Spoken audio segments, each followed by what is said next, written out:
عملی نیکی میں اصل شے ہے ہمدردی، ہمدردی میں مال خرچ کرنا، اور اس کے لیے ستون ہے زکوٰۃ۔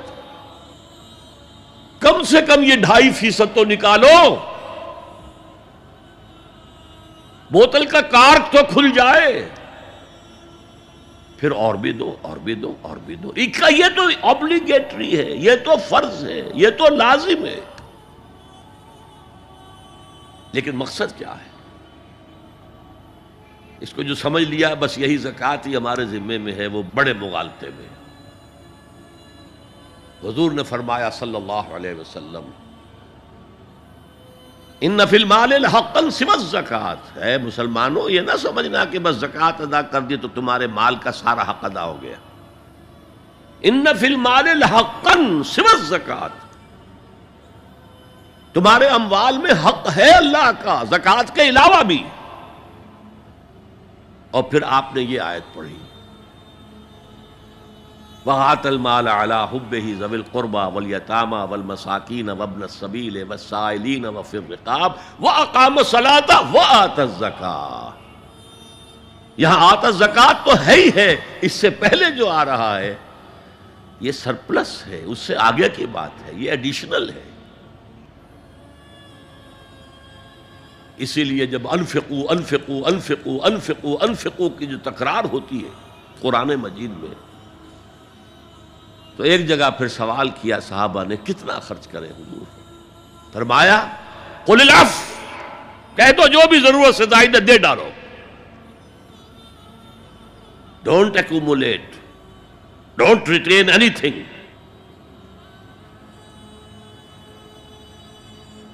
ایک بات آپ سے کہوں، آپ کچھ چونک جائیں گے،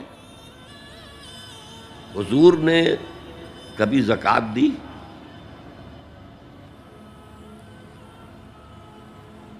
کبھی نصاب کے بقدر پیسہ آپ کے پاس جمع ہوا کہ آپ پر زکوٰۃ واجب ہوتی؟ کیسی عجیب بات ہے۔ ارکان دین میں سے ایک رکن سرے سے غائب، کبھی آپ نے مال رکھا ہی نہیں۔ حضور کا اسوہ ہم جانتے ہیں، مسواک کر لی ہے، پانچے جو ہے ٹخنے سے اوپر کر لیے ہیں، یہ اسوہ ہے؟ ہاں ہے، یہ بھی ہے، ٹھیک ہے، سنت ہے، اسوہ تو یہ ہے۔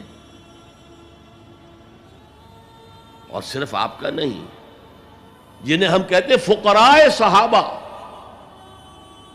ابو ہریرہ، ابو ذر، سلمان فارسی، علی رضی اللہ تعالی عنہم اجمعین، یہ فقراء صحابہ میں سے تھے، کبھی کچھ نہیں رکھا اپنے پاس۔ میں نے بتایا تھا آپ کو شاید کہ حضرت علی کی جب شادی ہو رہی تھی حضرت فاطمہ سے، کوئی مکان تھا ہی نہیں، کہاں لے کے جائیں؟ ایک انصاری نے ایک حجرہ دیا ہے اپنے مکان کا، اس میں حضرت فاطمہ ودا ہو کر گئی۔ He didn't have any home۔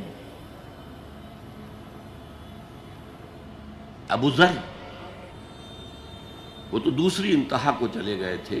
قانون یہی ہے، حلال سے کماؤ، اگر ایک حد سے آگے بڑھ جائے تو زکوٰۃ دے دو، باقی تمہارے اختیار میں ہے، دینا چاہو دو، نہ دینا چاہو رکھو اپنے پاس۔ قانون اس سے زیادہ آپ کو پابند نہیں کرے گا۔ کبھی بھی آپ نے جبر نہیں کیا، ایمرجنسی میں بھی جبر نہیں کیا۔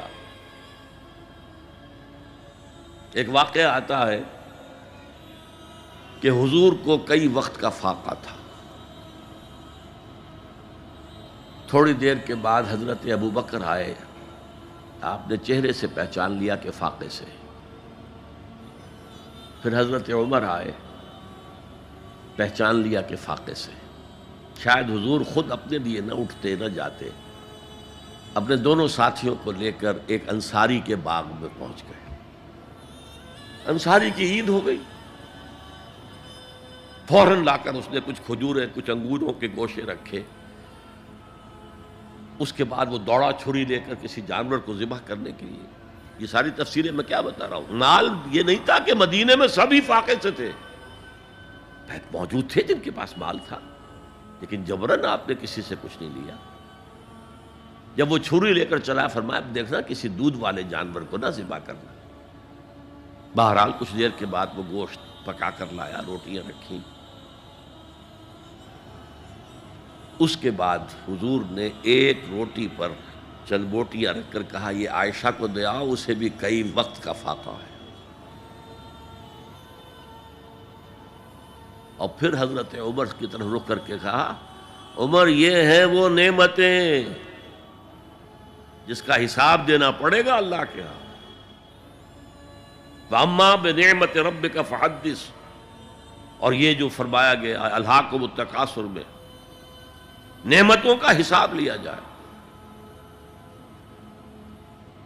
وَلَتُسْأَلُنَّ يَوْمَئِذٍ عَنِ النَّعِيمِ، فرمایا یہ نعمتیں ہیں۔ تو یہ ہے اصل میں انفاق کا معاملہ، آپ کے اس پر چھوڑ دیا گیا ہے۔ جتنا بھی آپ میں جذبہ ہے، جتنا بھی آخرت کا یقین ہے، اتنا ہی آپ پسند کریں گے کہ آخرت کے بینک میں جمع کرائیں، یہاں کے بینکوں میں کیوں جمع کرائیں؟ یہاں کتنا دے دیں گے آپ کو؟ 10%، 20%؟ وہاں 700% ملتا ہے۔ 700% نہیں، 7000، 700 گنا۔ Why to keep it in these banks؟ حضرت مسیح کا جو پہاڑی کا واس بہت مشہور ہے، سرمن آف دا ماؤنٹ، بڑے پیارے الفاظ ہیں۔ میں آپ سے اپنا تاثر عرض کیے بغیر نہیں رہ سکتا۔ جہاں تک مواعظ کا تعلق ہے، جو حضرت مسیح کے مواعظ آئے ہیں ان سے اونچے وعظ کوئی ممکن نہیں۔ اسی میں یہ جملہ بھی ہے، دیکھو اپنا مال زمین پر جمع نہ کرو، جہاں چوری بھی ہوتی ہے ڈاکہ بھی پڑتا ہے، کیڑا بھی خراب کرتا ہے۔ آسمان پر جمع کرو جہاں نہ چوری کا اندیشہ، نہ ڈاکے کا خوف، نہ کیڑا خراب کر سکے۔ اس لیے کہ میں تم سے سچ کہتا ہوں کہ جہاں تمہارا مال ہوگا وہیں تمہارا دل ہوگا۔ مال یہاں ہوگا تو دل اٹکا ہوا ہوگا، اور فرشتے اس طرح گھسیٹ کر کھینچیں گے آپ کی جان کو جیسے کہ سیخ پر سے کباب کھینچا جاتا ہے۔ اور اگر دل وہاں لگا ہوا ہے جس کے لاکھوں کروڑوں ڈالر سوئس بینکس میں جمع ہیں، اسے کہا جائے نکل جاؤ پاکستان سے، اسے کوئی تکلیف ہوگی؟ نکل جاؤ فلاں ملک سے، ملک بدل کرتے تمہیں کیا تکلیف؟ میرے بینک کے اندر پیسے ہیں۔ البتہ جس کا باہر کچھ نہ ہو، اسے اگر یہ دی جائے سزا تو اس کی تو جان پر بن جائے گی۔ تو یہ ہے انفاق کا معاملہ۔ اس میں یہ دو جو ہے، ایک قانونی سطح ہے۔ قانونی سطح یہ کہ حلال ذریعہ حرام نہ ہو، سود نہ ہو، جوا نہ ہو، فحاشی کو ذریعہ نہ بنایا جائے، منشیات کو ذریعہ نہ بنایا جائے کمائی کا۔ اور جو بھی آپ کے پاس ہے، آپ نصاب کی سطح کے اوپر آ گئے تو 2.5% زکوٰۃ دے دو۔ قانون اس سے آگے آپ سے مطالبہ نہیں کرے گا، اگرچہ فقہاء نے یہ فتویٰ دیا ہے کہ اگر کسی وقت جو فقراء ہیں ان کی ضرورتیں زکوٰۃ سے پوری نہ ہو سکیں تو اس وقت کا امام، اس وقت کا خلیفہ، وہ زبردستی بھی امراء کے مال میں سے مزید لے سکتا ہے زکوٰۃ کے علاوہ۔ لیکن کمال یہ ہے محمد رسول اللہ صلی اللہ علیہ وسلم کا کہ نہایت جان اصل تحریک جو تھی، انقلابی تحریک، اس میں بھی کبھی آپ نے جبر سے کام نہیں کیا۔ یہ آپ کے چوائس پر ہے۔ البتہ ایک معیار مقرر کر دیا، جیسے حضرت ابو بکر غزوہ تبوک کے موقع پر سب کچھ لے آئے تھے گھر میں جھاڑو پھینک کر۔ عام حالات میں یہ نہیں، ایک شخص آئے صحابی انصاری، میں اپنا سب کچھ اللہ کی راہ میں دینا چاہتا ہوں، فرمایا نہیں، تم چاہتے ہو کہ اپنے ورثاء کو قریب اور فقیر بنا کر جاؤ؟ اس نے کہا اچھا میں آدھا نہیں، آدھا بھی بہت ہے۔ فرمایا تہائی دیتا ہوں؟ فرمایا ہاں تہائی کافی ہے۔ وَالثُلُثُ کثیر، اور ثلث بھی بہت ہے۔ اور یہی قانون ہے وراثت کا، آپ ثلث سے زیادہ، 1/3 سے زیادہ کی وصیت نہیں کر سکتے۔ 2/3 مال جو ہے کم سے کم وہ صرف قانون وراثت کے مطابق تقسیم ہو، اور کسی وارث کے لیے وصیت نہیں کر سکتے۔ ایک بیٹے کو اس کا حصہ بھی مل جائے اور پھر مزید جو ہے وصیت نہیں، وارث کے لیے لا وصیت لوارث۔